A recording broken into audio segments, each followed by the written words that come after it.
All India मजलिस इत्तेहादुल मुस्लिमीन यानी AIMIM के अध्यक्ष असदुद्दीन ओवैसी ने अलीगढ़ मुस्लिम विश्वविद्यालय यानी AMU के अल्पसंख्यक दर्जे को लेकर सुप्रीम कोर्ट के फैसले का स्वागत किया है। ओवैसी ने कहा कि भारत के मुसलमानों के लिए आज का दिन बहुत खास है। उन्होंने ये भी कहा कि मोदी सरकार को इस फैसले को गंभीरता से लेना चाहिए, साथ ही उसके साथ भेदभाव करना बंद करना होगा। ये बातें कही हैं।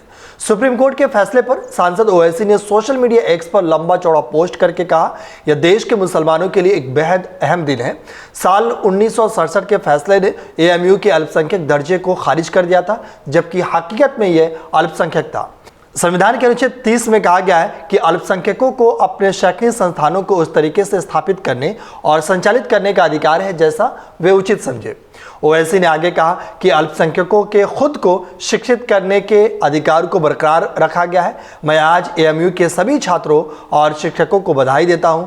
इससे कोई फर्क नहीं पड़ता कि विश्वविद्यालय संविधान से पहले स्थापित हुआ था या फिर सरकार के कानून ने स्थापित किया था। अगर इसे अल्पसंख्यकों की ओर से स्थापित किया गया है तो यह अल्पसंख्यक संस्थान है। बीजेपी के सभी तर्कों को खारिज कर दिया गया है।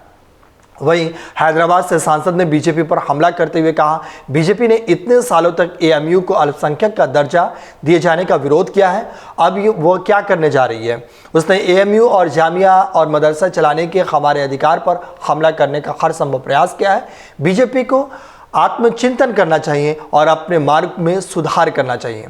ओवैसी ने आगे कहा कि मोदी सरकार को इस फैसले को गंभीरता से लेना चाहिए। उसे AMU का समर्थन करना चाहिए क्योंकि यह एक केंद्रीय विश्वविद्यालय भी है। जामिया को प्रति छात्र 3 लाख रुपए मिलते हैं, AMU के प्रति छात्र 3.9 लाख रुपए मिलते हैं, लेकिन BHU को 6.15 लाख रुपए मिलते हैं। जामिया और AMU ने राष्ट्रीय रैंकिंग में लगातार अच्छा प्रदर्शन किया है। सही समर्थन से ये विश्वविद्यालय विश्व स्तर पर प्रसिद्ध हो सकते हैं, लेकिन इसके लिए मोदी को उनके साथ भेदभाव करना बंद करना होगा। AMU का किशनगंज सेंटर पिछले कई सालों से खराब पड़ा है, इस पर भी तत्काल ध्यान दिया जाना चाहिए और सेंटर को जल्द से जल्द काम करना शुरू करना चाहिए। आपको बता दें कि सुप्रीम कोर्ट ने शुक्रवार को AMU के अल्पसंख्यक दर्जे संबंधी मामले को 3 जजों की नई बेंच के पास भेजने का फैसला किया है। साथ ही 1967 के अपने फैसले को खारिज कर दिया है, जिसमें यह कहा गया था कि विश्वविद्यालय को अल्पसंख्यक संस्थान नहीं माना जा सकता क्योंकि केंद्रीय कानून के तहत इसकी स्थापना की गई है।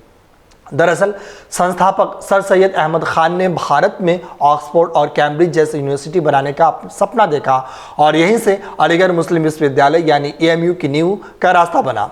उस दौर में यूनिवर्सिटी बनाने की इजाज़त न होने के कारण 9 फरवरी 1873 में एक कमेटी बनाई गई जिसने मदरसा बनाने का ऐलान किया और अलीगढ़ में मदरसतुल उलूम मदरसा की नींव रखी गई। रिटायरमेंट के बाद सर सैयद अहमद खान ने मदरसतुल उलूम को मोहम्मदन एंग्लो ओरिएंटल कॉलेज में तब्दील किया और वहां अंग्रेजी पढ़ाने लगे।